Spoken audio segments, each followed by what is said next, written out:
Thank you all for being here today, and thank you for the opportunity to speak with you. So, I'm Jud Knuevean. I'm the Emergency Management Chief in Kansas City, and I'm responsible for the USACE Rehabilitation Inspection Program, basically from Corning, Missouri, all the way down to almost St. Louis, right around the Franklin-St. Charles County line. So, not lost on anyone. It was a bad year last year. Longest flood in our district's history. We declared a flood event on March 13th. And then we declared the end of the event on December 16th, so 279 days. And when you look at the total amount of water that came through the basin, we were about 100,000 acre feet off of the record for the upper basin, above Sioux City, which was 60.9 million acre feet of runoff last year. And then in the lower basin, we actually, below Sioux City, we estimate about a little over 90 million acre feet. And when you put that into comparison to 1993, it put us off about 100,000 acre feet at Herman, Missouri. So 2019 was very equivalent to 1993. The difference was 1993 came to us in about 57 days, and the 2019 event was 279 days. So it was a duration event.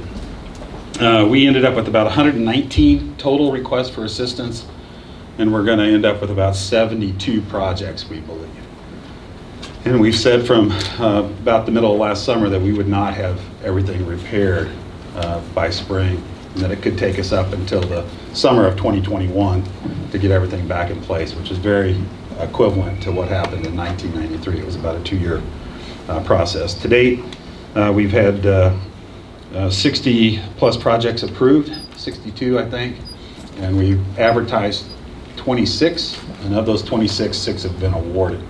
So we're progressing with levee rehab. Buchanan County has been a challenge, particularly around the Rushville area. It's a very difficult breach. What happens is we prioritize based on failure likelihood, so breaches always rank at the top, but the order of repair doesn't follow prioritization, and it's usually because the areas hardest hit are also the ones that continue to be flooded throughout the year. It takes those bottoms the longest to drain, so they're always the last ones where we do damage assessment. So we've been into like Rushville several times, and now we're actually looking to see if we can do some maybe temporary measures this spring to at least keep the highway open between Rushville and Atchison. So locally. And then one other thing I want to mention, I did mention it this morning, is that, and some of you, if you attended the MLDDA dinner this weekend, is that the Corps' Levee Safety Program has developed what they call Levee Safety Engineering Circular. An engineering circular is a precursor to an engineering regulation, which is internal to the Corps, but they're going to publish this one in the Federal Register, and it's open for comment. And at the end of March, there's going to be a listening session. They call it a public engagement session in Kansas City. And I would encourage you all, if you've had problems with the inspection program over the last few years, or there's things in the inspection program that are concerning you, to participate in that listening session. For all the sponsors that participate in our program, you will be getting a letter from us that'll have the information regarding the public engagement session in it, and encouraging you all to attend.